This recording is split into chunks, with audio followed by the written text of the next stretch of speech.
बोचहा का बाजीगर कौन होगा वो कुछ देर में साफ हो जाएगा। लगातार 11वें राउंड में भी राजद जो है वो बढ़त बनाई हुई है और कांटे की टक्कर चल रही है।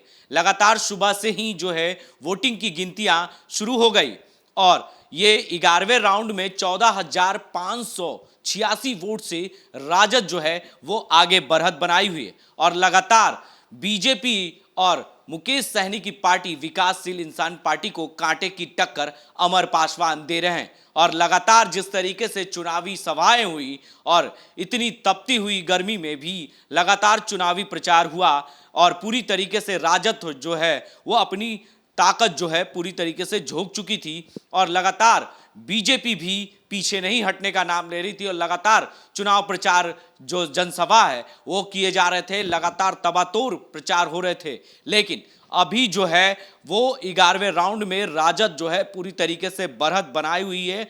14,586 वोट से राजद जो है आगे चल रही है। करीबन 25 राउंड जो है वो गिनतियां होंगी, लेकिन अभी कुछ कहना ठीक नहीं होगा। ये साफ बस कुछ देर में हो जाएगा कि कौन बाजीगर होगा बोचहा सीट पर, क्योंकि उपचुनाव की प्रचार जो है पूरी तरीके से लगातार हो रहे थे और चुनावी सभा को संबोधित किए रहे थे। लगातार तेजस्वी यादव तमाम राजद के बड़े दिग्गज जो है वो चुनावी सभा को संबोधित कर रहे थे, चाहे वो शिवानंद तिवारी हो, चाहे वो श्याम रजक हो, तमाम अब्दुल बारी सिद्दीकी हो, तमाम जो राजद के बड़े नेता हैं। भले राजद के सुप्रीमो लालू प्रसाद यादव ना हो, लेकिन मैदान को पूरी तरीके से मोर्चा जो है वो तेजस्वी यादव संभाल कर रखे हुए थे और लगातार चुनावी सभा को संबोधित कर रहे थे। अमर पासवान के पिता पहले मुकेश सहनी के पार्टी में थे, लेकिन वो किसी कारण से उनकी निधन हो गई, जिसके बाद जो है उनके बेटे अमर पासवान ने राजद का दामन थामा और उसके बाद उन्हें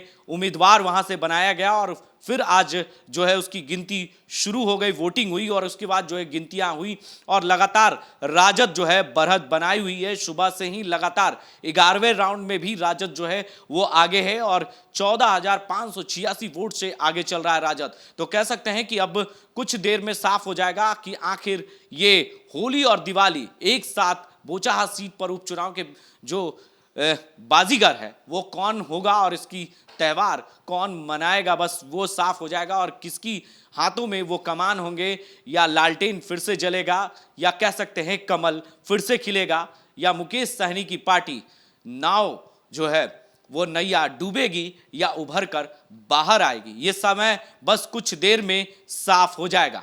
आगे की अपडेट्स के लिए बने रहे देश न्यूज़ के साथ और देखते रहे देश न्यूज़।